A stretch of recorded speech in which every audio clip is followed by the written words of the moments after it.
Hi மக்களே, சித்தார்த் உலகம் சேனலுக்கு உங்களை வரவேற்கிறேன். இது வந்து பீர்க்கங்காய். இந்த தோல் எடுத்து நம்ம துவையல் செய்யலாம். எப்படி செய்யலாம் நான் சொல்லித்தரேன் உங்களுக்கு. தேவையான பொருட்கள்: மஞ்சத்தூள், புளி, ஒரு நெல்லிக்காய், பெரிய நெல்லிக்காய் சைஸு, 50 கிராம் வெங்காயம், 50 கிராம் தேங்காய், 250 கிராம் பீர்க்கங்காய் தோல், பீர்க்கங்காய் தோல். இது ஒரு 10 பல் மிளகாய், ஒரு 5-6 பல் பூண்டு, 2 டேபிள் ஸ்பூன் அளவுக்கு கடலைப்பருப்பு, சிறுபருப்பு 2 டேபிள் ஸ்பூன் அளவு வறுத்து எடுத்து வச்சுக்க. எதுவும்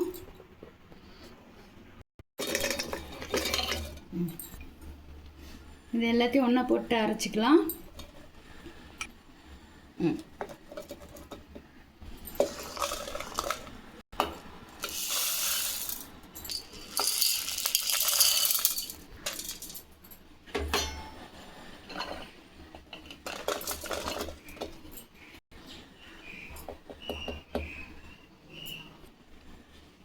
உப்பு தேவையான அளவு போட்டுக்குங்க.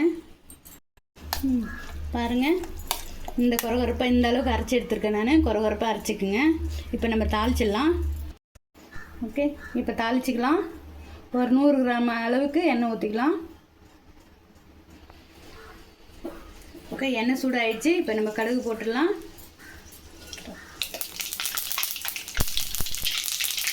இப்போ துவையில் போட்டுடலாம். அரைச்ச துவையில்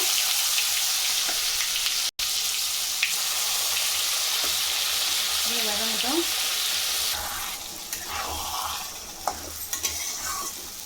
எண்ணெய் பிரிஞ்சு வர அளவுக்கு வதக்கிறோம். ஒரு 5 நிமிஷம் போல் ஆயிடுச்சு. எண்ணெய் பிரிஞ்சு வருது பாருங்கள். இப்போ நம்ம ஸ்டவ் ஆஃப் பண்ணிக்கலாம். பாருங்கள், பீர்க்கங்காய் துவையல் ரெடி ஆகிடுச்சு. இது லெமன் சாதம், புளி சாதம், தயிர் சாதம், தோசை, இட்லி எல்லாமே நல்லாயிருக்கும். சாப்பிடுங்க. இந்த வீடியோ உங்களுக்கு பிடிச்சிருந்தா லைக் பண்ணுங்கள், ஷேர் பண்ணுங்கள். தேங்க்யூ.